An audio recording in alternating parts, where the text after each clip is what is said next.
Hello everyone, I'm Katra. I'm a big fan of gacha games and I love talking about them. In this video I'll be reviewing the latest game to try to revolutionize the genre, Neverness to Everness. Now, whether it succeeded or not, you'll have to watch the entire video to find out. This intro is going to be pretty long because there's a couple of things I want to cover. If you only care about the review, then you can use the timestamps to skip to the next section, but I prefer it if you didn't. The first thing I want to mention is that this is probably the new gen gacha game that I was the most excited about, right next to Silver Palace. The genre has been incredibly stale lately, because most developers for some reason think they can just copy the Genshin formula without any meaningful changes and get away with it. Well, to be fair, they are kinda getting away with it, considering they're still making millions in revenue, but anyway. NTE is the first one that feels noticeably different from its competitors, and that's why I was so excited about it. Next, I'd like to apologize for how late the review is. I already talked about this in a short, but I prefer playing the game at my own pace. If I had rushed through the game to get the review as soon as possible, I don't think I would have enjoyed it as much and I would have definitely skipped some stuff. I haven't fully completed everything the game has to offer, but I think I've played for long enough and I've at least tried everything. Also, the video is pretty long because, well, the game is pretty large. I don't want to criticize other YouTubers, but I fail to see how the reviews of the game are complete when they barely reach 20 minutes and they were posted less than a week after the game came out. I would also like to apologize because for the story section there will be missing footage of the story quests. I totally forgot that I was supposed to record them while playing them. That's entirely my fault. Luckily, I remember that for the 1.1 quest, so that's what you'll be seeing there. And by the way, this review covers the game up to version 1.1. However, because I plan to release this during version 1.1, there might be stuff from this patch that I don't mention. Live service games are constantly being updated, and there's not much I can do about it. Oh, and warning, there will be spoilers throughout the entire video. I mean, there probably won't, but I'd rather say that they are everywhere instead of saying that they're just on the story section and accidentally miss one elsewhere. You've been warned. Anyway, there's only one last thing to talk about before the actual review, but this one's kinda big. If you're active in social media, then you've probably seen the discourse around the game. I'm obviously talking about the fact that the game has AI-generated assets. Not only that, but they have lied about AI usage, claiming that there is none when it's clear that there is. After the backlash, they were forced to post a tweet saying that they would replace these AI assets, and that their characters and stories do not use it. Now, it's hard to say if what they're saying is true and how much it has been used. But there's a lot of assets using AI in the finished game, and back in the closed beta, 2 AI images of the characters were found. So I'm not sure I'd fully trust that they didn't use AI when creating these designs. Still, just because the game clearly uses AI doesn't mean the entire game is made with it, so let's be careful with what we criticize lest we hurt actual art.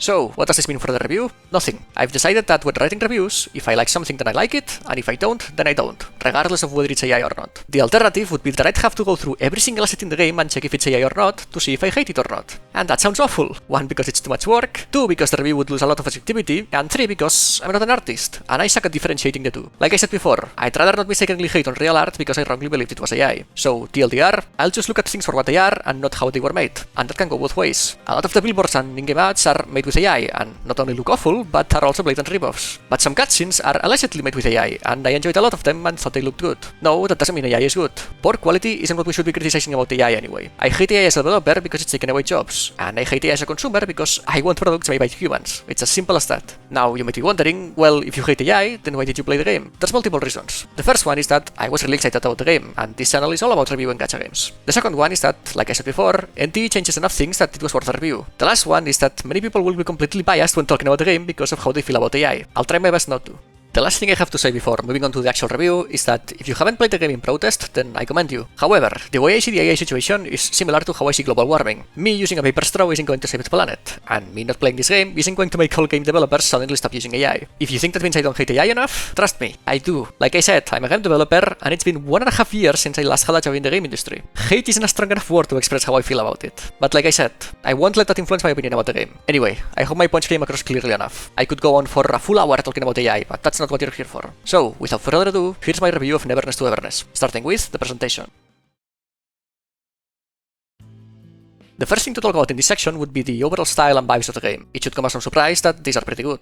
I mean, the game looks almost like Zenless Zero, and that one also has a great style. There's something about this concept of urban fantasy that just works. It feels like the two concepts shouldn't mesh well together, but they totally do. But the developers haven't just copied Zenless one-to-one. They've made an effort to try to be at least a bit different. There's one key aspect that this game style has that Zenless doesn't have, and it's horror. They lean into the supernatural vibes here, and I think it really paid off. It makes the game feel quite a bit different than every other big gacha game. To be honest, not that much of the game is this style. I'd say maybe less than 20% of it leans into the supernatural/horror theme. But that's not a bad thing. 1, because too much of it would be overwhelming, and 2, because when you play a quest or fight an anomaly with this theme, it's a really cool switch up.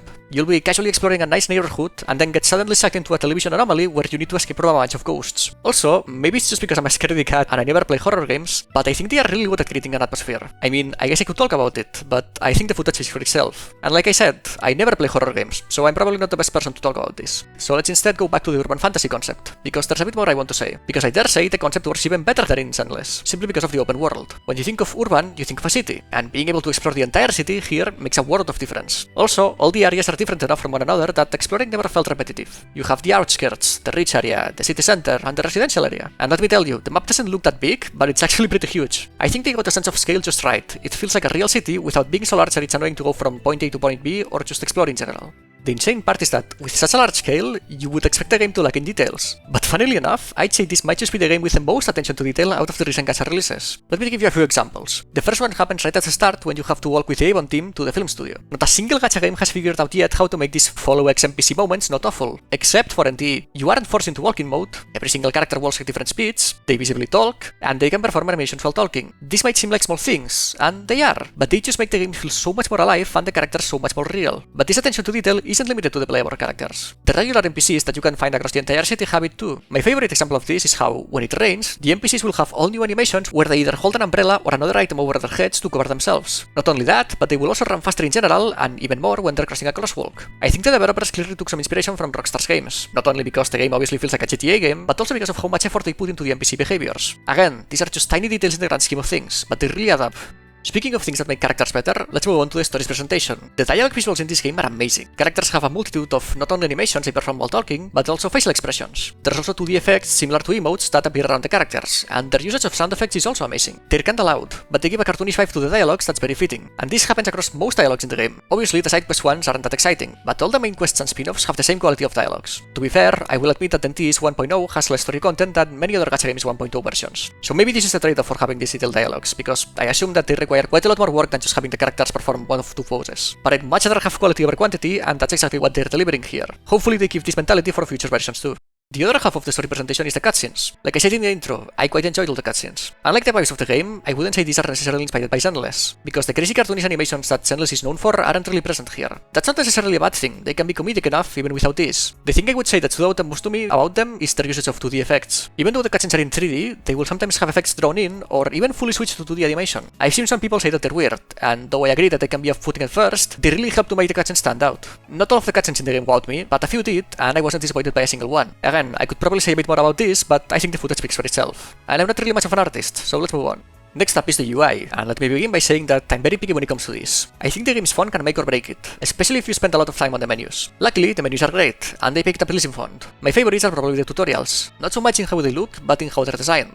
First off, many of them don't just pop up in your face interrupting the gameplay. You open them if you want to, but even for those that start at do, they made a great choice to show a short version on the pop-up, and then if you want to see more information, you can do so later. However, there's a few outliers that could be a bit better. For example, the menu where you can check out your house's artifacts is annoying to use because the buttons to claim items are tiny. Another issue is that while the UI animations are cool, some are a bit lengthy and make the menus feel not as snappy as they could be. And the HUD is the classic Genshin HUD, which as I said on a previous short, I think can be improved. They didn't change much about it in terms of rearranging stuff. However, the HUD in particular does have some upgrades over the other big gacha games. The most important one is that you can see some character-specific stacks displayed next to the character icons. It's such a nice quality of life change to be able to tell if you want to swap into a character or not. Another upgrade is that you can see the duration of buffs and debuffs on both enemies and player characters. They're represented with a small circle, and it will deplete depending on their duration. These are not perfect, in the sense that they're kinda hard to see, and I don't think all buffs and debuffs show up. But at least it's something, compared to for example Genshin, which still doesn't have this after 6 years. It's definitely a step in the right direction, and I hope with the next patches they improve this aspect of the UI. Let's get into the combat presentation now, which I'd say is pretty middle of the road. Starting with the good, a lot of the attacks have actual camera movement tied to them. For example, if an attack makes you jump up, the camera will go further away, like with the protagonist skill. But it's not just movement, they also use the zoom in clever ways. Looking again at the protagonist, their ultimate is a multi-hit attack with a strong finisher. While the multi-hit happens, the camera slowly zooms out, and with the finisher, it quickly returns to default. These camera actions make the combat feel a lot better, and I wouldn't say they remove clarity at all. The VFX are the same way. They might not be as flashy as some other games, but honestly, I kinda prefer that. It can be hard to see what's going on in a fight with crazy visual effects.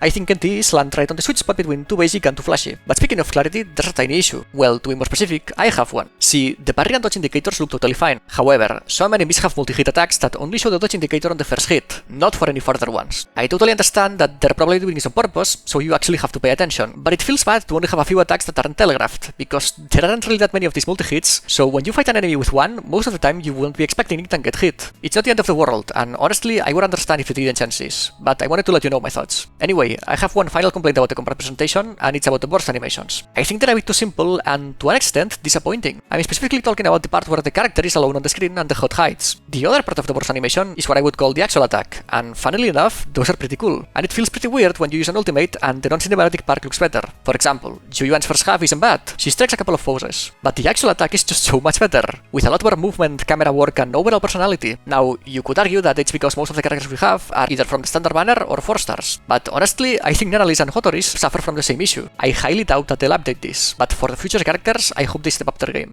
I'm kinda doing things out of order here, because I feel like most people would first mention the game's graphics when talking about presentation. But I mean, I don't really have much to say about them other than they look incredible. I must sound like a broken record by now, but again, I think the footage says more than I ever could. I'm playing on balance settings, and it already looks this good. Now, the game does look better on max settings, but only marginally so in my opinion. Well, to be more specific, it's in my case, because unfortunately, the game has a couple of issues that prevent the graphics from shining at their brightest. The first one would be a lack of options. For some reason, a lot of graphic options are locked, or hidden, or tied to other options. I have a 7800 XT graphics card, and on balance mode, I cannot change the illumination mode, or the reflection mode, and I cannot use ray tracing either. If I go up to extreme or cinematic, then I can change these first two, but I still cannot use ray tracing since it's locked to Nvidia cards. Other graphic settings, like anisotropic filtering or shadow quality, are just completely hidden in-game, but do exist and change with the presets. Now, personally, I don't really care too much, since the game looks fine on the balance preset, and I prioritize performance over quality. The lumen illumination does look better than the default one, so I could go to the extreme preset, change to lumen, and then lower the other settings. But this leads me to problem number 2. The game just straight up doesn't let you disable reflections, and both lumen and SSR reflections look awful. Ray trace reflections look awesome, but just because they do doesn't justify having the other options suck, especially when the other two options are the ones a majority of players will use. Well, okay, the SSR reflection sucking I can tolerate because I've yet to play a game where they don't suck, but they have no excuse for the lumen reflections. This issue is intensified in this game because the city has a whole lot of reflective surfaces, especially when it rains. I also have an issue that I haven't seen anyone else mention, but for some reason, the anti-aliasing settings keep being reset back to TAA every time I open the game. It's really annoying because TAA sucks really bad and I'm forced to change it. But anyway, let's finish this part by talking about performance. This is probably the gacha game that consumes the most resources when at max graphics, at least right now. I can't even use ray tracing, but when using the cinematic preset, my GPU shoots up to around 80 to 90% usage, when the most I've seen from other gacha games is around 50. The CPU usage is also crazy, but that one I can totally understand with the amount of NPCs there are and how many behaviors they have. But the most insane one to me is the memory usage. The average I've seen for mine is 7.5 GB, using the balance preset and having just opened the game. I get that they're using high resolution textures and that it's an open world and whatever, but I've seen some people go up to 10 GB, and that just seems like way too much. Even at the lowest settings is an issue, which is a shame because the lowest settings are actually quite performant. I totally believe their minimum requirements, though with them the game looks quite a bit worse. But you cannot be asking for this much RAM, especially when prices are criminally high right now. Anyway, I'm not saying that the performance is awful, and frankly, you shouldn't take my opinion as gospel for anything I just said in this part. Everything I've said is anecdotal at best. 1, because I'm far from an expert when it comes to this, and 2, because the numbers I've seen for this game are really whacker inconsistent. Not to mention, all of my tests were with FSR disabled because I personally don't like upscaling. There's a good chance that with FSR or DLSS enabled, things are quite a bit better. I could spend hours trying to get accurate data, but I don't really want to, and I have a feeling you care more about the other aspects of the game. But my conclusion when looking at the game and comparing it to similar ones is that performance definitely can and should be improved. The one big thing left to talk about would be the audio. Starting with the music, I would say it's pretty okay. You're not gonna hear any life-changing tracks here, and frankly, I can only remember one track which stood out, the one from the concert quest. But none of them bother me, and they all fit the game nicely. And honestly, I think music might be the most subjective aspect of a game, so I don't like being too harsh. I'll say that at least I could hear the music correctly most of the time. For some reason, a lot of gacha games have audio balance issues. NTE isn't any different. Some sounds and songs are way too loud or quiet compared to everything else. But I didn't think it was as bad as some other games, so point to them. Still, I do hope this gets fixed. Another issue I hope gets fixed is the audio playing while the game is minimized. It's really annoying to tab out to do something else and have the music in the background. Plus, this is not a hard issue to fix at all. But audio doesn't just include music, there's also the voice acting. I always play in English by the way, so if you want an opinion on the other languages, you're not gonna find it here, sorry. The English voice acting is good.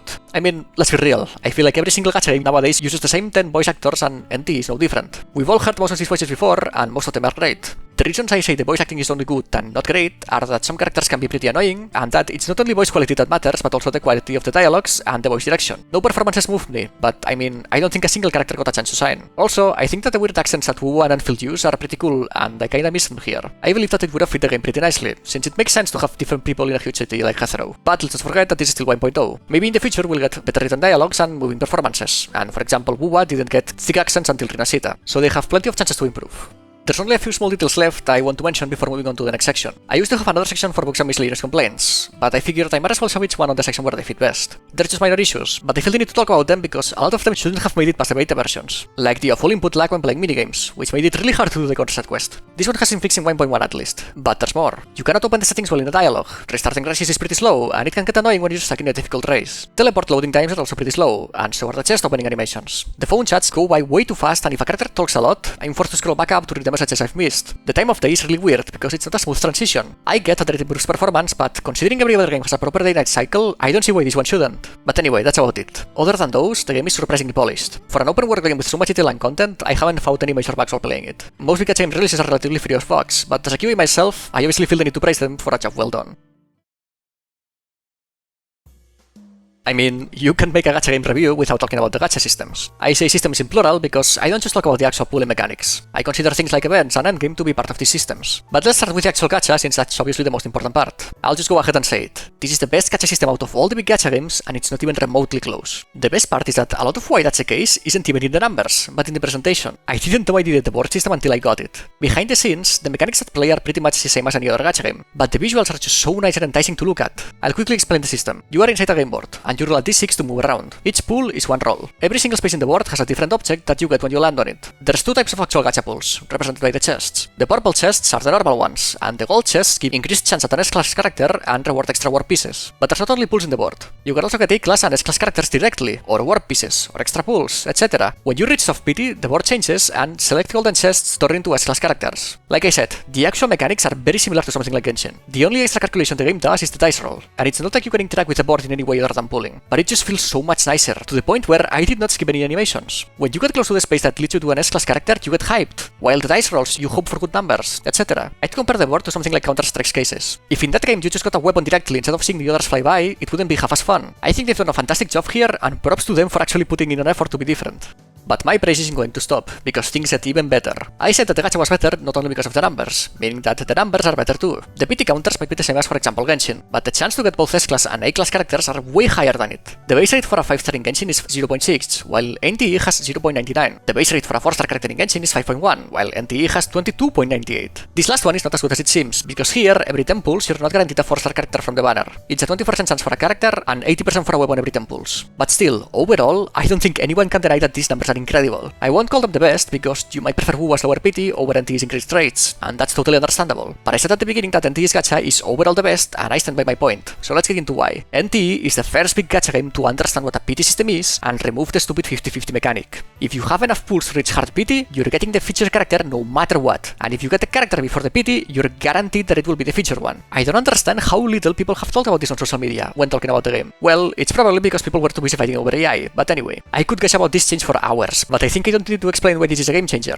You actually have complete control over which characters you get without lag being involved in any way. You might be saying that you also have that in Genshin, WuWa, etc. Yes, you do, but instead of having to save 90 pulls, you need to save 180 pulls, because of the stupid 50-50. You might also be saying that there's a good chance the game rewards less pulls per patch in order to compensate. Now, unfortunately, I cannot give you a clear answer about that. We're only in version 1.1, so it's hard to say how many pulls you can get in a patch since we've only had 2 so far, and the first one always gives way more currency. The best I can say is that the answer is probably yes, but it still ends up being way better overall. The numbers I've seen for version 1.1 are around 72 limited pulls as a free-to-play. Compared to Genshin, which is the big gacha game that gives the least amount of pulls, 72 is around the same they give out on a normal patch, maybe a tiny bit less. So honestly, it's not even that bad. But with only 2 patches, I don't want to definitively claim anything about the game in general. We'll just have to wait and see if that number goes up or down, but right now, the number seems totally fine to me, considering there's no 50-50. I can, however, talk about version 1.0 in particular, and I think it's probably the best opening version for a big gacha game in terms of rewards. Their marketing claimed that you could get 470 pulls in total, and while quite a few of those were weapon pulls which aren't that important here, and standard pulls, the number is still really huge. But again, while these are nice, what really matters is how generous they are moving forward. Still, I don't think anyone is going to deny that the game not having 50-50 is just a net positive. That's all about the character gacha. Unfortunately, this game also has weapon gacha, and while I stand by my point that this shouldn't be a thing, here it's not too bad. The actual weapon pulling system is surprisingly not that amazing. You get a guaranteed S-class weapon on pull 60 and the featured weapon on pull 80. Whenever an S-class weapon drops, whether it's on pull 60 or on a random one, you only have a 25% chance of that one being the featured one. The PT is a bit disappointing in my opinion, but the rates are still great. You have a whopping 3% chance to get an S-class weapon on any pull, but there's a couple of reasons why this system isn't all that. First off, you can get a lot of 5-star weapons just by playing the game, and these are actually good. Many characters best installed weapons are the ones you can obtain in-game. Secondly, and more importantly, the weapon pools are different from the other ones, just like in WuWa, and you get a stupid amount of these in the game. Both the coin shop and the Hunter Exchange are shops which reset monthly, and you can purchase a whopping total of 60 weapon pools from both of them combined. Right now, you probably don't have enough currency for all 60, but in the future, you will likely be able to purchase most of them, and that's a huge number. Considering banners last 21 days, unless you pull on every single banner, you're pretty much guaranteed to get a feature weapon for every single character you pull for, and that's amazing. Not only that, but weapon pools give currency for the coin shops too, and with such a high amount of this, the currency can pile up. It's only patch 1.1, and after pulling for Lacrimosa, I can already purchase a standard banner S-class from the coin shop. I mean, I also got currency from the standard banner pools, but still, it's great. Anyway, since I already mentioned the coin shop, I might as well finish talking about it and other similar functions. The only other things you need to know about the coin shop are that everything else about it is just the same as usual, with the monthly pools and that you can buy standard characters too. Yes, characters, not just dupes, which is great. For now, there's only standard characters, but I hope in the future they add feature ones, just like WuWa does, even if it's just in the form of dupes. The Hunter Exchange is a shop tied to the City Tycoon system. I'll talk about it in the gameplay section, but for now, all you need to know is that you can buy annuals and weapon pools here.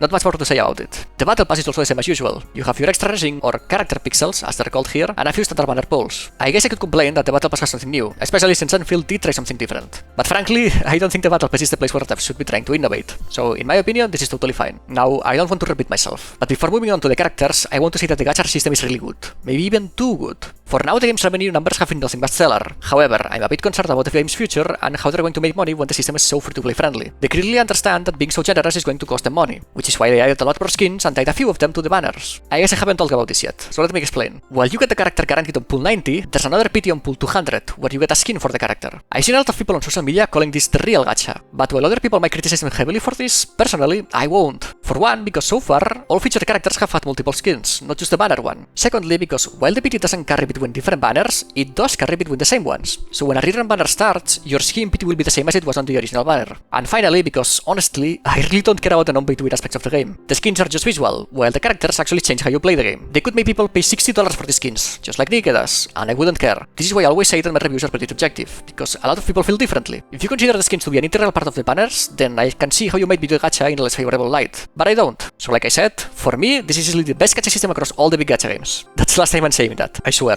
Let's move on.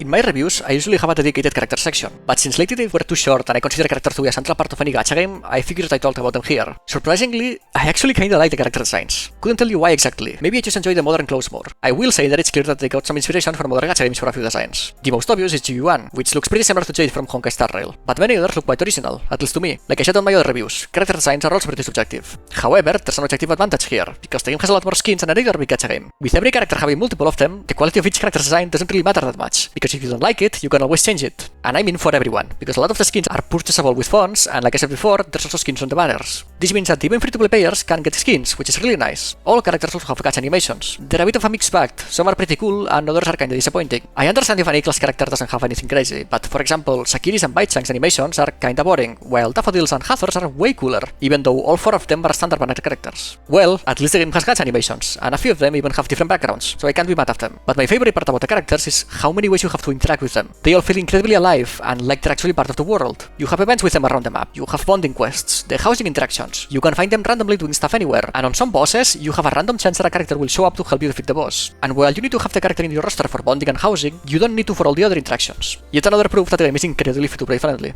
But a character's visuals and personality are only half the reason people might pull for them. The other half would be gameplay. Most character kits are pretty simple, and you've probably seen them before. You have your fire character which drains its own speed to do more damage, your wind character that pulls enemies together, and a character that redirects damage taken from allies to herself. The one standout I want to mention would be Cheese. Her gameplay is somewhat unique, and really fun once you understand her kit. When you cast her ultimate, a bar that resembles a stock market appears on the HUD. If you cast your skill when the stocks are high, you get more stacks of her passive. It's a bit hard to do that while paying attention to what's happening in the actual combat, but really satisfying to pull off. One thing that I really appreciate is the fact that weapons don't affect the character's gameplay at all. The weapons here are like the light guns from Star Rail, in the sense that they only exist within the menus, which means that all characters have unique weapons, and therefore, unique basic attack animations. Now, I know I said that the kits are pretty simple, and they are, but a few characters have some quirky actions or changes that show the developer's attention to detail and give these characters a lot more personality. For example, Cheese can hit small enemies with her charged attacks and gain funds by doing so. Hathor's plunging attack makes her fly down with her wings. Yuan and Adler have aiming modes for their weapons, and I'm sure you've seen clips of Hotori stopping time. Most of these are not that useful in actual combat, but they're small details that are pretty cool, and I like that they exist, because they make each character feel unique.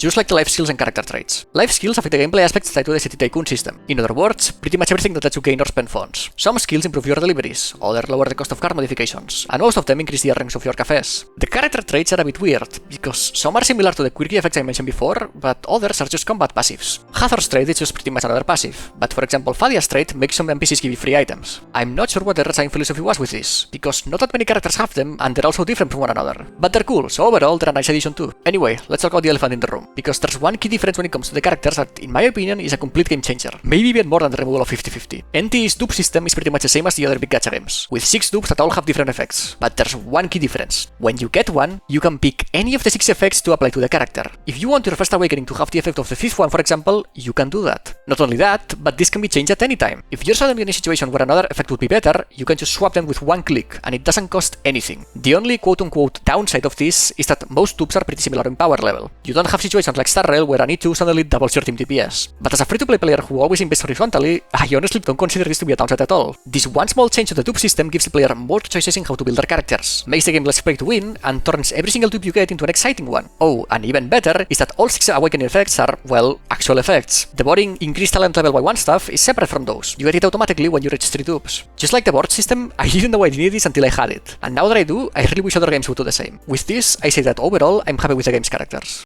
I said that this section would also include systems that you see on all gacha games, so let's get into those. A big one is regen, and there's not much to say here. Both the regen and the costs look similar to Star Rail, which is better than Genshin, but still not amazing. NTE has a bigger regen cap of 360 compared to Star Rail's 300. However, NTE doesn't have an overflow storage. Honestly, as long as you log in every day, these differences don't really matter that much. What does matter is that spending regen is way faster here. The enemies that spawn are way weaker, and you can spend double regen to get double rewards, and the most important thing is that animations are really fast. Like, there's no loading screen when leaving a domain. It's actually crazy. There's also a function in the housing system that allows you to instantly clear any domain you've cleared before. You can only do around 7 attempts weekly, but it's useful in case you have very little time one day. But going back to the resin numbers don't mean much unless we also look at upgrade costs, so let's do that. You should know by now that giving exact data isn't my strong suit, but from what I've looked at, the costs seem a bit higher. But the resin rewards also seem a bit higher, so overall, upgrading a character looks to be the same. If there is a difference, it's probably not big enough to mention it, and it would certainly be compensated by what I'm going to talk about next. Spoiler, it's the artifact system. But before that, there's 2 more things to say. The first one is that the weekly bosses have the same limit that Star Rail has. You can only do 3 of them every week, but you can repeat the same one 3 times if you want to. I really wish that it would just remove this. I don't understand the need to cap how fast we can upgrade our talents past level 6. The second thing is that you can't hold left click to add XP to your characters or your weapons. For characters it's relevant, but for weapons, I don't like using the auto add button because it consumes weapons first instead of the XP materials. I know that they're useless, but still, I like to keep them and other games let me do this.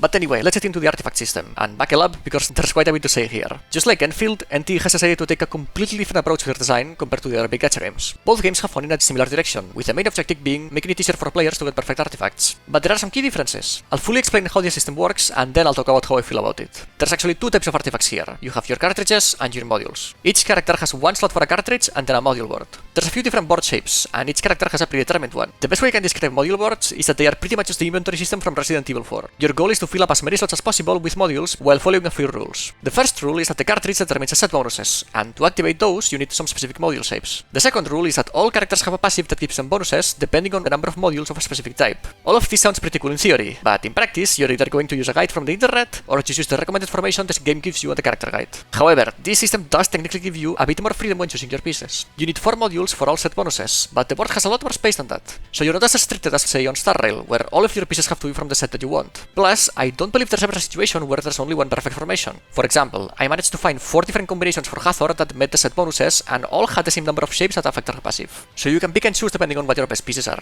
Moving on to the stats, each cartridge has 1 main stat and 4 substats, while modules have 2 main stats and 4 substats. All substats are randomly chosen, but for the main stat, only cartridges have random main stats. Modules always have flat attack and health as their 2 main stats. For each individual piece, you can see all the substats the moment you get it, and what you see is what you get. The numbers are randomized, and there's no rolls either. If the artifact says 4% crit rate, it will stay like that no matter the artifact's level. However, the substat won't have an effect until you unlock it, which happens at levels 5, 10, 15 and 20. As a quick side note, enhancing them is way faster, because there's a button to upgrade all your equipped modules to a specific level, and it's lovely. The last part of the explanation is how to get this. You get cartridges by running domains, but modules are different. That same domain gives you coins that you can use to pull for modules, just like a gacha system. There's 3 different types of coins, one for blue modules, one for purple modules, and one for gold modules. For endgame you only care about gold, and it's a bit annoying because you can't convert the blue and purple ones into gold ones. But all modules can be converted into XP, so they're not totally wasted. You can also convert them into the coins I mentioned, which is just useful to do with gold modules when you already have enough XP. Anyway, when pulling you have 2 choices. You can either do a random pull or one from a selection. Basically, you can choose 8 module shapes that you want, and when you pull, it guarantees that you get one of those 8. You actually can choose the same shape multiple times, and obviously the probability of getting said shape is increased the more you choose it. If you choose the same shape 8 times and then pull, you're guaranteed to get that one. However, the more times you choose the same shape, the higher the cost of the pull gets. So to guarantee a specific shape, you need to spend 4 times as much as you would when pulling randomly or from a selection with 8 different shapes.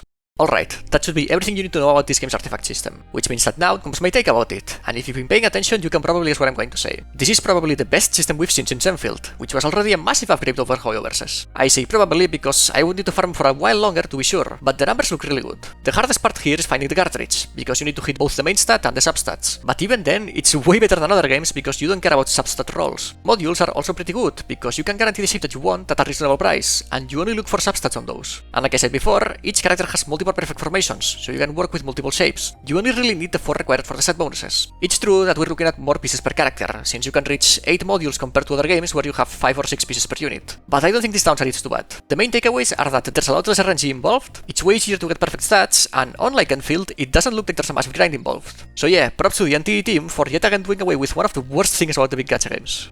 Before getting into events and endgame, let's talk about daily tasks. I always like looking at daily tasks, since every gacha game has this, and it's what you're going to be doing every single day. In general, I would say these feel a tiny bit faster compared to other big gacha games, thanks to the weaker enemies and domains and the faster animations. Well, that's if you only do the regular stuff, the daily points and spending resin. If you want to do everything, it's a bit more than that. You can get a blessing from Nakupeda's pool, get fortune readings from the witch, and collect items from the apartments. It's not that much in total, but if you've watched my other reviews, you should know by now that I advocate for the removal of daily quests. I'm particularly sad about it in this case, because with the amount of great changes they've done, I kinda wish they would have taken the step with this one too. And I think they've realized that dailies are an issue, because the city energy, which is pretty much the regen that the city tycoon system uses, regenerates weekly instead of daily. So maybe there's hope that in the future they will change this, but for now, we're stuck having to log in every day.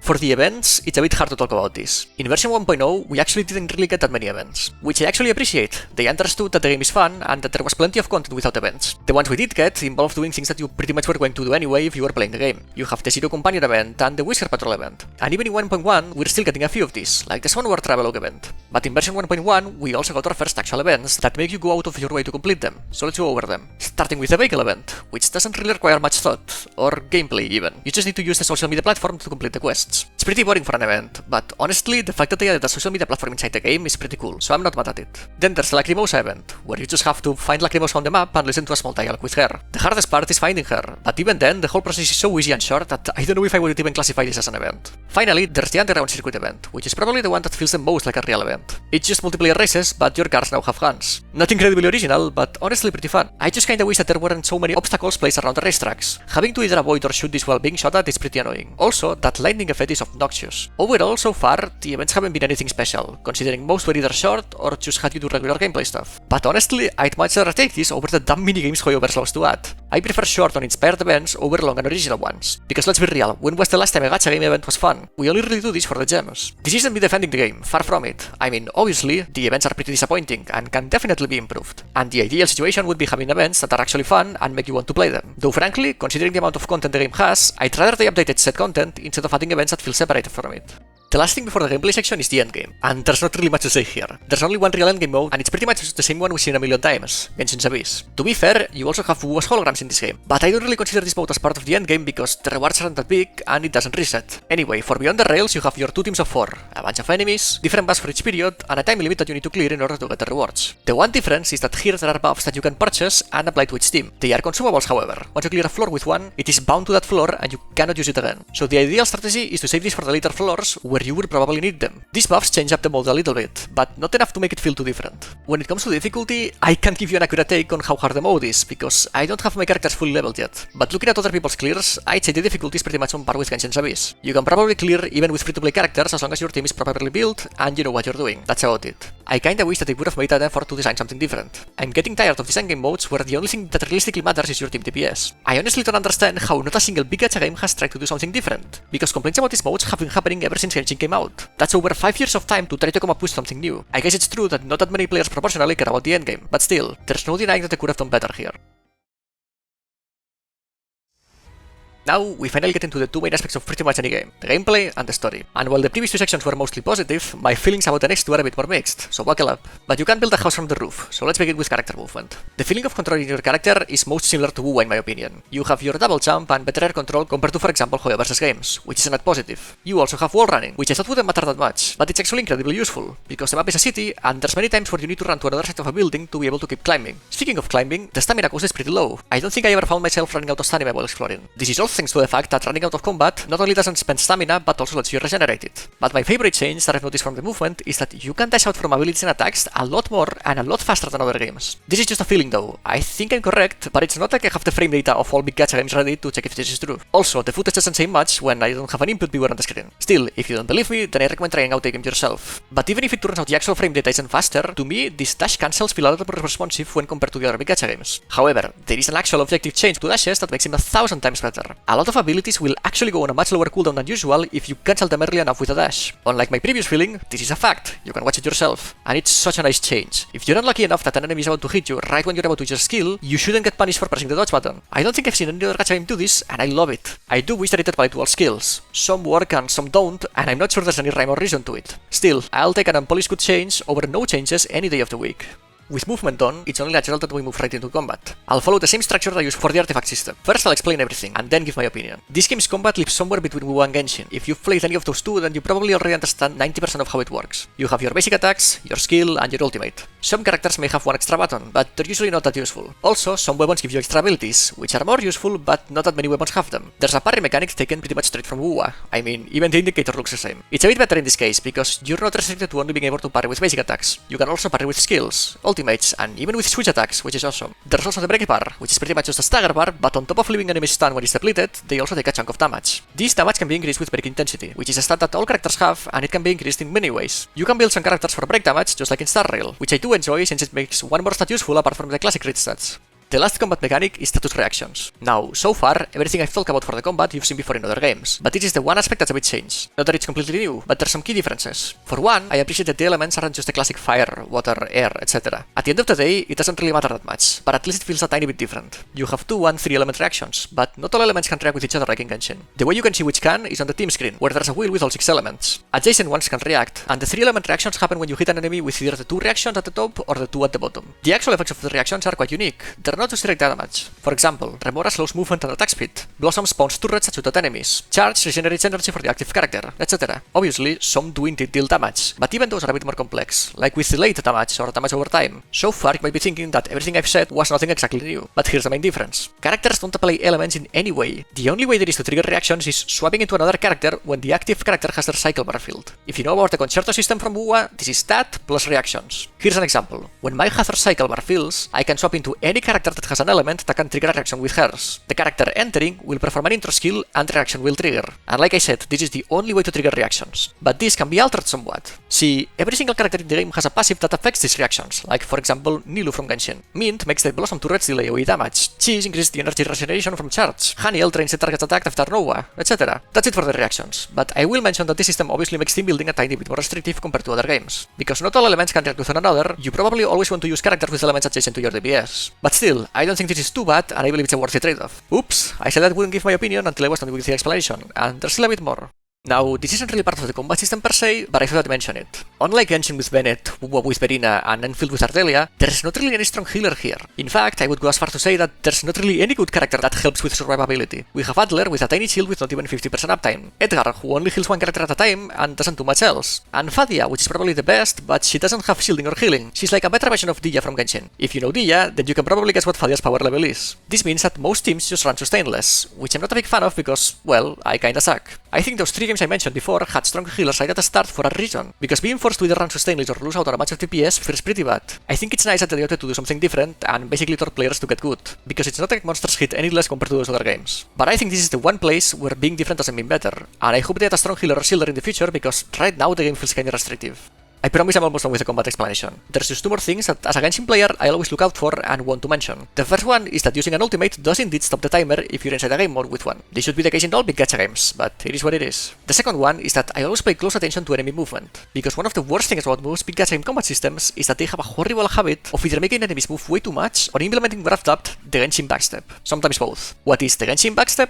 It's when the enemy AI is programmed in a way that makes all enemies always step back when you get close to them, making melee combat 1,000 times worse and more annoying. Now, the first issue is unfortunately present in NTE. Not all enemies, but a bunch of them just move way too much. The Inferno Rider, the Swallowtail, and the Sea Prisoner, for example, are incredibly obnoxious and really hard to hit. The second issue, however, I'm glad to report that it's actually half fixed. I've been analyzing the movement of a bunch of enemies, and the way I think they move is that they can move backwards, but they have a way higher chance to move sideways instead, which is just a lot better, because most attacks will still connect if an enemy moves sideways instead of backwards. It is a bit worse for some AoE attacks, because the direction in which the enemies move seems random, and they can decide to move in different ones. But honestly, most AoE attacks in the game are pretty huge, and you usually play with a gatherer on the team, so it's not a big deal. So overall, enemy movement has been improved a tiny bit, but it could still be better.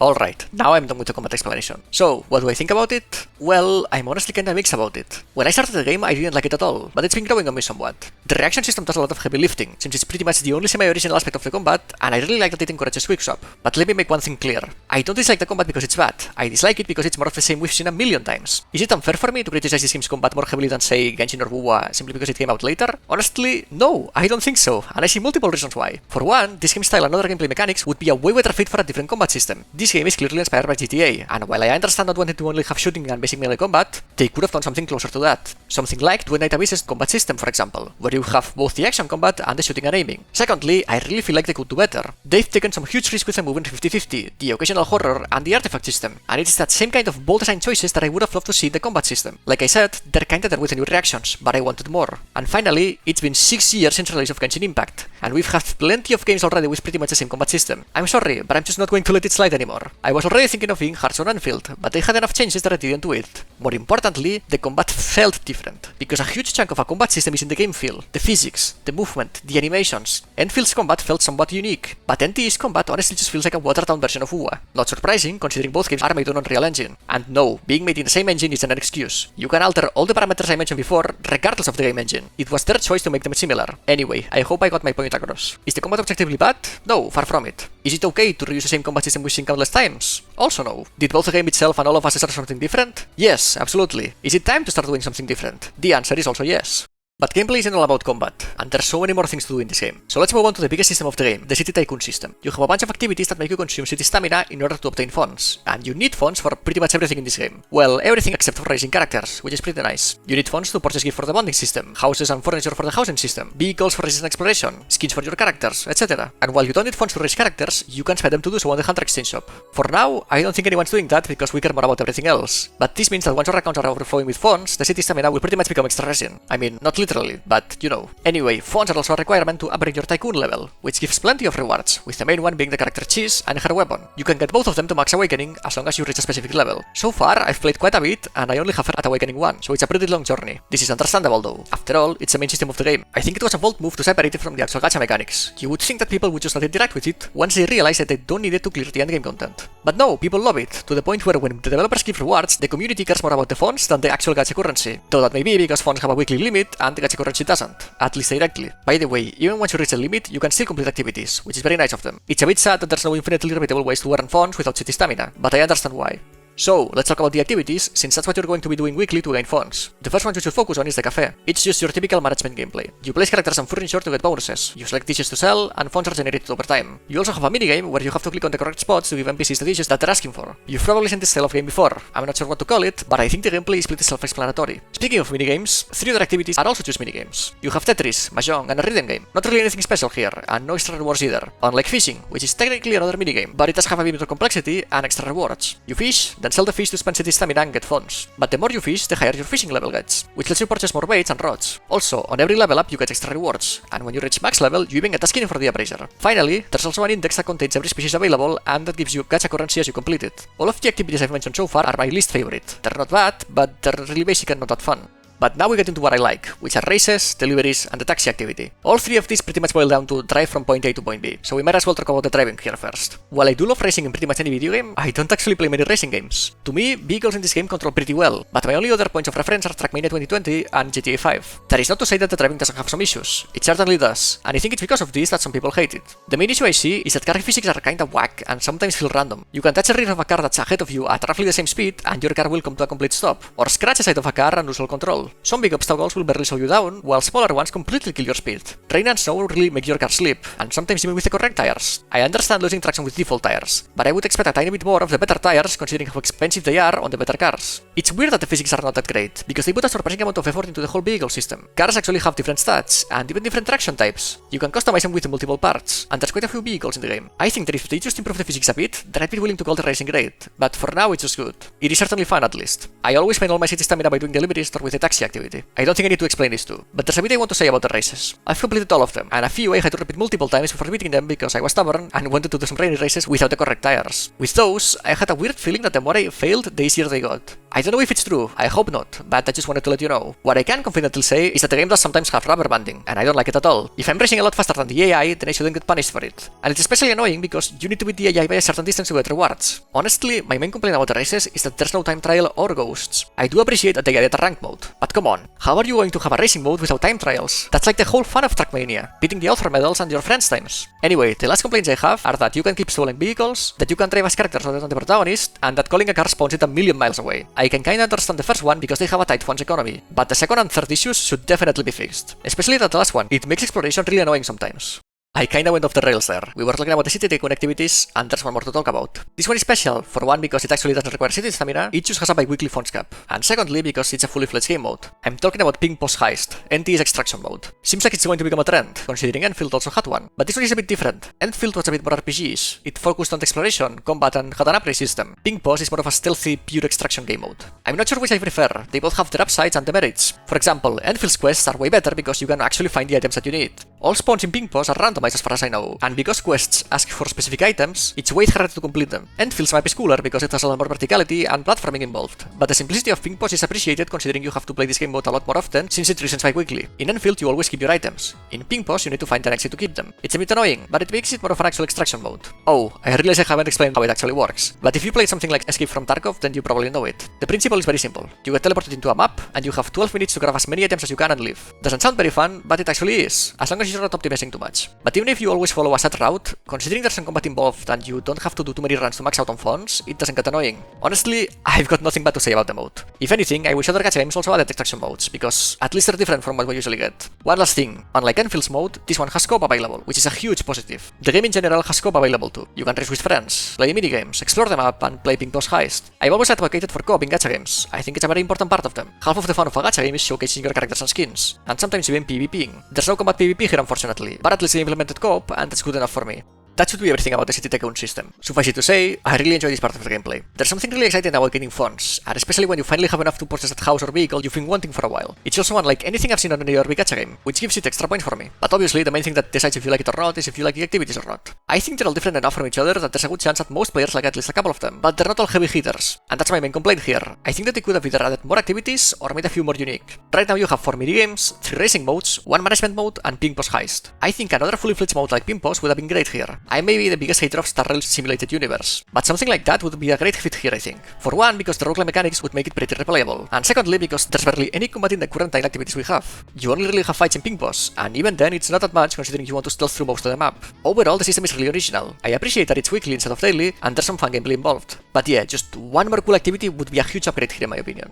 The last big gameplay aspect is exploration, and this one had me worried because I didn't think they would be able to make it work in a city environment. I'm glad to be wrong, because exploration in this game is pretty fun. You have your classics, chests, collectibles that you get by touching them, pictures, but you also have a few NPCs with bubbles above their heads. These are pretty much short events, but they're different and that's nice. This can be hard to find, but the game has a divination system that lets you find one of these events and one collectible daily. Finding stuff is pretty easy for the most part, and I'd say better than other games. You can find the collectibles with an item that shows any around it on the map, and chests show up on the minimap and the map when you're close to them. I believe all side quests also appear directly on the map. There's no hidden quests. With this, it's a bit confusing that there's no way to find treasures on the map, like a compass or something similar. It's annoying because I've almost completed all areas, but I have a couple of chests that I just can't find. I hope that they will add this function in a future patch. But anyway, that's just a minor issue. Completing the areas felt shorter compared to something like Genshin, which I honestly appreciate, but I can see how some people would want more. The rewards for exploring are pretty nice. You get plenty of stuff. A single chest gives you gacha currency, gold, coins symbol for modules, and character and weapon XP. The highlight would be that a few relics from the housing system can be upgraded with items dropped by chest mobs. And these relics are pretty important, so you're encouraged to explore. Even more so by the fact that completing areas gives a lot of standard pulls. You get 3 per area when fully completed.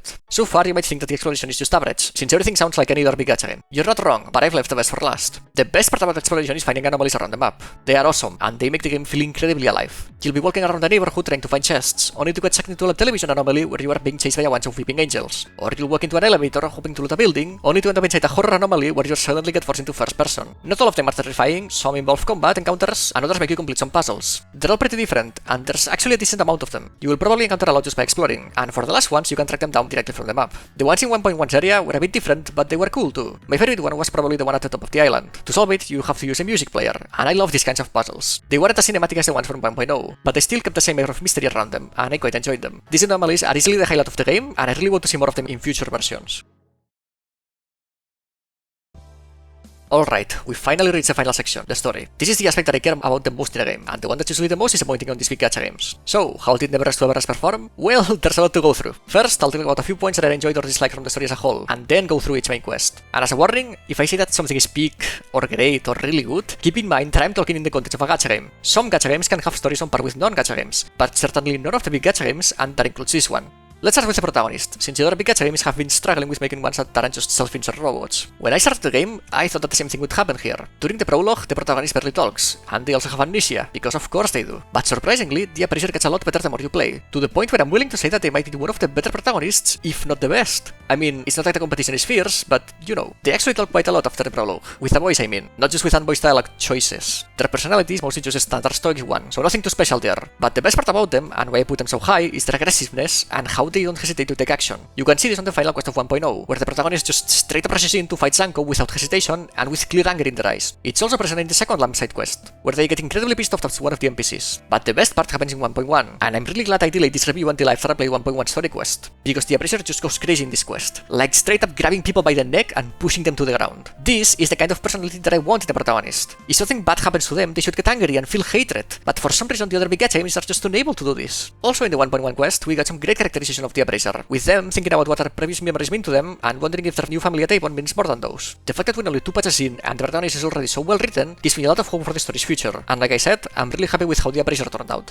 Speaking of writing, let's briefly touch upon the dialogues. The game writes line between funny and serious pretty well. It knows when to switch between both, and it doesn't feel cringe, most of the time. The animations, the emotes, and everything I mentioned in the presentation section really help a lot with the comedy, more than the actual text. And I don't know if it's just me, but the dialogues also seem marginally more human than the other gacha games. They feel just a tiny bit more realistic, but that might just be because of the characters and the game's vibes, instead of the actual writing quality. The one thing I want to praise about the writing, or the localization I guess, is that they actually brought back the anime essence. These action RPGs, starting with Genshin, were all clearly inspired by Japanese games, but you don't really feel that inspiration too much in the actual writing. Here, it's clear as day, and I love it. From the moment Min says senpai on the prologue, I know this was going to be great. The fact that the kids from Avon watch anime and read manga, and Haniel's quest too are part of this. I kinda wish there was just a tiny bit more of it. Not that many characters talk like, for example, Mint and Lacrimosa, but to be honest, I wouldn't want all of them to be like that, and there's plenty of future characters that may be similar. But a big part of any game's story is the characters. I think the urban setting really helps them feel more real. One, because the whole style of the game is more grounded, but secondly, because all characters have jobs. You have the team at Sterry Express, which do deliveries, the anomaly hunters of Avon and NTE, Cheese, who works at Pink Post Bank, etc. The fact that there's character groups similar to Zenless on Zero is awesome too, and adds to that realism. You have characters that know each other, and work together, and had relationships prior to meeting the protagonist. Not only that, but they have interactions between them, and their interactions are great, which is honestly surprising. There's not really any quest that features only one character, even the character quests, which helps a lot. And you even get some messages from characters after you complete certain quests. Another thing that's great about the characters is that they're not all angels. So many gacha games don't let their playable characters be anything but good people who can't do no wrong. Now, this isn't like Twilight Abyss, which gives you playable villains, but still, it feels better. The kids from Avon pick on Taigido. Taigido himself is a total liar. Chuyuan is totally suspicious, and Daffodil has her backstory and what she did on 1.1. But my favorite part about the characters is that we have a main party. I don't like lone protagonists. I much prefer a full party since there's much more potential for better writing. And the main party has a lot of characters. You have Hotori, Daffodil, Adler, Sakiri, Nanali, Edgar and Taigido. It's a well thought out party too. The characters are all quite different, but they work really well together, and you can tell that they've been working together for a while. I especially love that they've added a bunch of pictures of them on Avon. I think it's a really nice detail. And they actually do stuff. For most quests, they actually work together with the Appraiser. Plus, the way 1.1's quest went, it seems like the story is going to focus on them. You know, like a story should be, instead of just being about fixing whatever troubles the region the protagonist is currently in has. When it comes to the actual narrative, I was surprised that it was actually easy to follow. A lot of games, not just gacha games, love bombarding the player with a bunch of terms and concepts that are never properly explained, or have really complicated names, or just straight up don't make any sense. Here, most things are actually somewhat decently explained, and the concepts are simple enough. It also seems like there are some attempts at having an interwoven narrative, or foreshadowing of future events. It's a bit hard to explain, so let's just look at some examples. In a chat with Adler near the beginning of the game, he mentions laundry clothes and explains what they are, and on a quest not long after, that information becomes relevant. You learn about anomaly classes on the Pond Moonlight quest, and at the action, all anomalies are said to be class 4, so that actually means something to you. These are the ones that have already had a payoff, but I'm sure there's others that will have it in the future. I have no doubt that the Taigido quest was foreshadowing something. Taco will definitely be important in the future, and Ellie dolls get mentioned multiple times across 1.0 story. I wish I could show these examples I've mentioned, but unfortunately, like I said on the intro, I didn't record 1.0 story, and the game doesn't let you replay quests. I guess that's a demerit. I really wish it would let me replay quests, or at least read the dialogues. You may be thinking that many other big gacha games also have foreshadowing. Yeah, they do, but it's never clear to the player. I believe that foreshadowing that the player doesn't notice is completely pointless and only serves to make the writing seem less bad. Granted, maybe just me being dumb, but either way, it seems way more clear here. Anyway, before going through this main quest, let's go through the side quests. I've cleared all of them, and unfortunately, most were pretty average. I liked that a couple of them were voice acted, but even those, which I assume were supposed to be the better ones, really didn't move me. To me, the highlights were both the lamp quests, because the atmosphere in those was cool, and the stories were pretty interesting. But again, nothing really worth celebrating. Alright, now we can go through the story, starting with the prologue. The prologue is just really classic. Most games nowadays choose to get straight into action because attention span is on the decline. Doesn't really bother me, and overall the prologue isn't too bad. It's a good introduction to how anomalies work and how anomaly hunters can nullify them or contain them. I said before that the game was easy to follow, but a lot of things happen really quickly here, so it can be a bit confusing. And there's not much more to say. The prologue is really short. That's not necessarily a bad thing. I think they managed to fit everything that was necessary without it feeling bloated. Next up is the photo studio quest. It was pretty fun and a great way to introduce the main party. I really enjoyed that they decided to not get into plot progression immediately and focus on developing the main party first and making sure you start feeling a connection with them. I also like the atmosphere a lot. This is the first point in the game where the horror thing comes through and I really wasn't expecting it. It's true that because there's not really any feeling of plot progression, to some people it might feel like the first real quest is just filler. I do think the quest could have been better in this regard, but honestly it didn't bother me while playing it. Mainly because this quest is also pretty short, so I don't think it hurt the overall pacing of the story. Objectively, the quest was just okay, but subjectively, I give them extra points because it's a bold move to focus on the characters first, and I respect it. Now, the next quest I played was Lacrimosa's quest, and here's where things get dicey, because you might have played the quest in a different order and gotten a different experience. Because while this quest was fine, I feel like it would have been better placed somewhere later. Doing this after the photo studio quest felt really out of place, because after that one you either want more main party content or more plot progression, and there's none of those here. Now, part of the fault is mine, because the quest is clearly labeled as a spin-off, but it's also the developer's fault, and there's a lot more reasons why. For one, some spin-offs do have main party content, we'll talk about one shortly. Secondly, the quest wasn't labeled as a character quest, I didn't know what I was getting into. And finally, and most importantly, this one is the first quest you unlock after the photo studio quest. It unlocks at level 8, while the other two you can see on the journal are at level 9 and 10. I think this whole issue would have been fixed if they just moved the unlock to level 11, so you play it after the Pond Moonlight and Taigido's quests. Way better for the pacing in my opinion. But anyway, let's talk about the actual quest. Other than this issue, honestly, the quest is fine. Though I called it Lacrimosa's quest, like I said before, one thing that's great about this game is that the quote-unquote character quests don't just involve one playable character. They might focus on one, but they always feature at least one other or even multiple ones. The quest didn't drag on, and it even had a defined message, a critique of the current state of social media. Not a lot of gacha game stories feel like they want to say something, so this is surprising. It's not a revolutionary message, and frankly, it didn't move me, but at least it's something. The level 9 quest is the Pond Moonlight quest. I wouldn't say the quest was bad, but I don't really get its purpose. It feels similar to the Photo Studio quest in that it doesn't move the plot forward and it's just another commission for the Avon team. But the Photo Studio quest worked because it was an introduction to the team. We already know the team, so now they should be trying to develop them further. But the quest doesn't really do that. Looking back at what happens in it, I think the devs tried to focus on Sakiri, since she's the one who ends up finding the entrance to Pond Moonlight and gets a gift at the end. But it really didn't feel like we got to know more about her or that there was an evolution to her character. I honestly think this quest might just be setting up things for the future, but because it hasn't had a payoff yet, it feels weak. Well, I guess technically the quest introduces the Express team and they are relevant in later quests, but this doesn't feel too significant. And I haven't really found a defined message like I could on Lacrimosa's quest. It feels like this one is trying to say multiple things, but doesn't delve deep into any of them. Honestly, in the moment the quest didn't seem like it, but now that I'm writing the review, I think I might be willing to say that this one was my least favorite. This might be a hot take, considering what's coming up next. because the next quest is Taigido's date. Now, while playing it, I obviously didn't enjoy it. I really don't get why this was a main quest and not a spin-off. It really doesn't feel like one. It is so cringy you will feel your back hurting while playing it, and there wasn't really any bad progression here either. Plus, Taigido isn't really a character that I like, even if I don't hate him like many others. But again, looking back on it, it's honestly not that bad. While it is undoubtedly cringy, I can say I had a bad time, and some comedic parts were somewhat funny. And here, it's clear who the focus of the quest is, Taigido, and he surprisingly had some evolution. Not only that, but the quest did have a clear message about the importance of honesty, and especially in relationships. I also feel like this quest did a better job of showcasing how close Avon Groups is than the Pon Moonlight quest. And this one also had what I believe are more setups for the future. I have no doubt Puka is hiding something, and she will be important in the upcoming patches. But anyway, that's enough positivity. I don't want you to think that the quest was good. I just don't think it's as bad as people say, and I honestly take it over Pon Moonlight. If you believe this one is the worst one, you're not gonna hear me argue. The action quest is where the story finally seems to pick up the pace, especially at the end. Usually, I'm more of a fan of quests that focus on characters, but it was refreshing to see one that moved things forward after so many that didn't do that. The Avon team gets replaced with a Sterry team, which is honestly just as good. The quest also manages to strike the perfect balance between serious and funny. The auction was hilarious, the part where you can steal all the sweets was great, and the Pokemon/Persona battles were cool too. I think the quest's biggest flaw is that it had pretty much all the story segments and all the gameplay segments completely separate instead of intertwining them. Near the end of the action, I was feeling kinda tired of dialogues, and the gameplay section after that also felt like it dragged on a bit too long. But other than that, I don't really have any other complaints, just a solid quest overall. After two main quests in a row, there's a bit of a break with two character quests in a row. They clearly understand how to base a story, so I'm not sure what happened with Lacrimosa's quest. Anyway, the first of the two character quests here is Baichang's quest. You might be getting bored of me saying that these quests are good or okay, but I mean, that's just how the cookie crumbles, and Baichang's quest is no different. The best part was clearly the manor area. I love the atmosphere and how the building is designed. This quest is the one that felt the most like a classic character quest. Even though Skia was present at times, it was mostly just about Baichang himself. This didn't bother me because Baichang is a pretty cool character, and I wanted to learn more about him, since he's probably the one we know the least about. We didn't get to learn much about him though, which is pretty disappointing. Also, the whole story with the NPC was good, but it didn't really move me. It's really hard to do so with stories focused on NPCs you've just met, so I don't blame them for this. What I do enjoy was that the ending was bittersweet. We did manage to rescue the boy, but he ended up losing his voice. It's uncommon to see that in the big gacha games, so even though this is only a spin-off quest, it's still great that they went for it.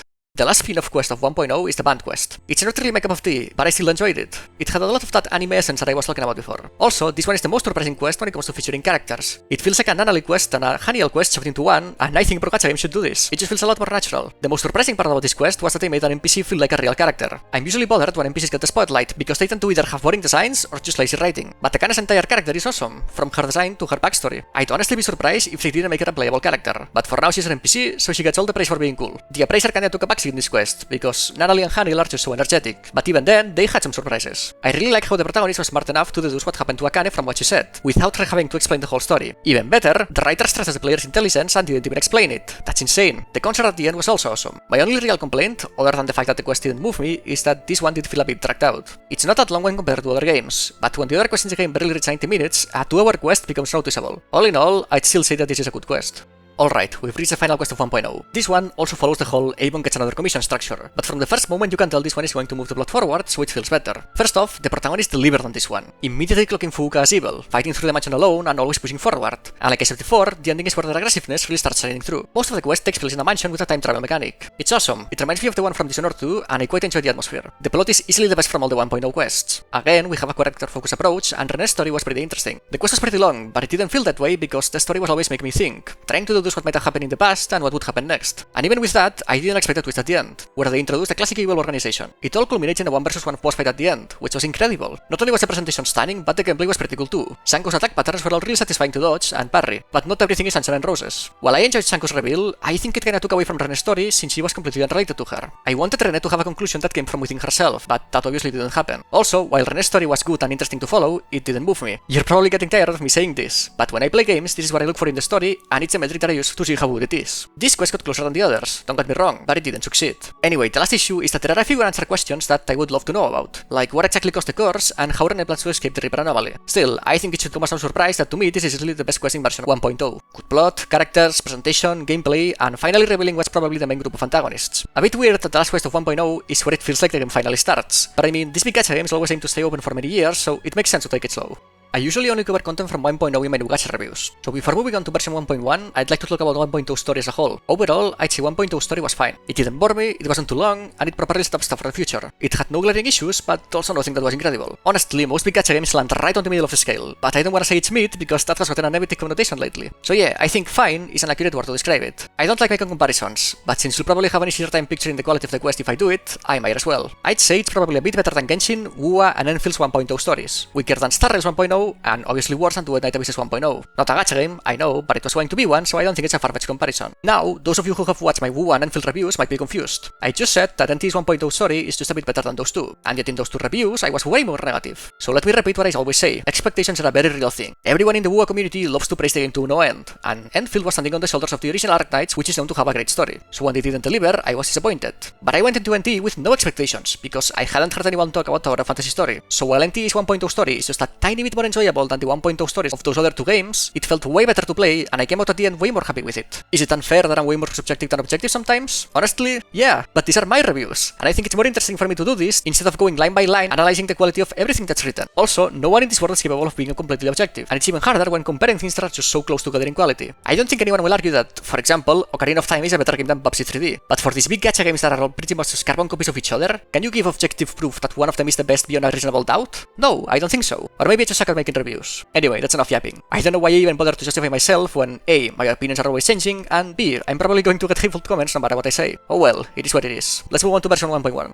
I thought it was going to be a mistake to include 1.1 content in this review, but I'm actually really glad that I did it. This quest is easily the best in the entire game so far, and sets a tone for the rest of the game. This felt like the last quest of 1.0, but taken up to the next level. I didn't think the story would keep focusing on the main party of 1.0, but it does. The two main characters of this quest are Narali and Daffodil, and both were great. And even though the quest focuses on them, there's also plenty of plot progression and just a lot of crazy stuff happening in general. Like I said before, this quest is where the appraiser really shines. They were already great in the last quest of 1.0, but this was something else. Grabbing that anomaly by the neck and slamming them to the ground, the confrontation at the end with time, the sheer anger when seeing the Scarlet Letter appear? Yes, we need more of that, please. The design of the last area and the atmosphere were also fantastic. The gameplay too was great. Both fights at the end were really fun. I also appreciate that they gave us a full party to perform reactions instead of just having the protagonist. Oh, and when I said in the presentation section that no performances were amazing, well, that was written before I played 1.1. Time's English VA completely killed it in this quest. So much emotion coming from her words. The story also had a clear message about the importance of moving forward no matter what happened in the past. And get this, it even had consequences. Yes, believe it or not, we already have meaningful consequences in the first update of a big gacha game. Daffodil left the party and Nanali lost half of her soul. Unfortunately, even this quest has some issues. While the quest wasn't too long, the section that started on the island did feel a bit drawn out, and so did the comic section in the middle. I also don't like how the appraiser wasn't immediately suspicious of Inanna. I think it was pretty obvious. And personally, though I think they did a good job with Nanali's backstory, it didn't really hit me how I wanted it to. But the biggest problem is that the presentation is all over the place. There's spelling mistakes, some worse than usual lip sync issues, and really weird animations and cutscenes. I'm not sure what happened here, but it's a shame because as good as this quest is, it could have been so much better. However, let's not act like these issues make the quest awful. I've seen a lot of people hating on it, and I don't think that's right. But truth be told, I care more about the actual writing than anything else. I think the quest did a fantastic job in this regard, and it gives me hope for the future. Wow, that was way longer than I thought it would be. I was expecting to talk way less about the game, because like I said, most of these big gacha games land right on the middle of the scale, and it's hard to say things about a game that's neither good nor bad. The funny part is that I would say NTE is still in that same spot, but the game has a lot of differences compared to its peers that warranted some extra time. Anyway, I apologize in advance because there's a good chance I've forgotten about plenty of stuff. The game is really big, and there's stuff I haven't even done yet, like going to prison. Also, I think I could have given more time to writing the story section, but I really wanted to get this review out before 1.2. I didn't rush, but I also didn't take it slow either. Sorry. So, how do I feel about the game as a whole? Honestly, I don't know. It has left me really confused, and it doesn't help that the more I play it, the more I enjoy it. Because while the 1.0 story was just okay, the 1.1 story was actually good.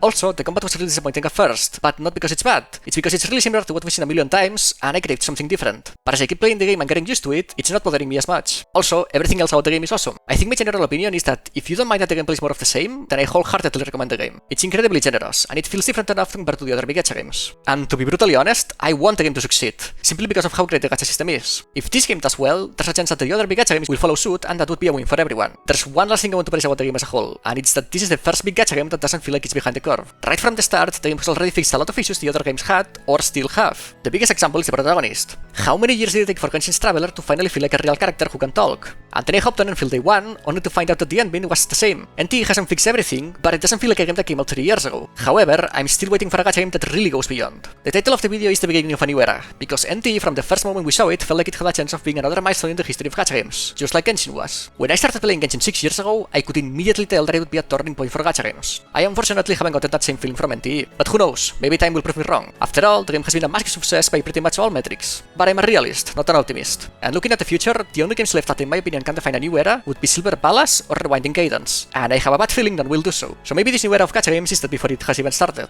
But I don't want to end the video on a negative note, so I will say this. For all my criticisms about the game, I am going to keep playing it. at least while I have enough time for it, which is probably the biggest praise I can give it. After all, I didn't do that for WuWa or Endfield. Anyway, I hope you enjoyed the video. I have no clue what the next gacha review will be, but chances are at least one of those two games I mentioned before will get one, so stay tuned for more. And with that, I take my leave. See you next time.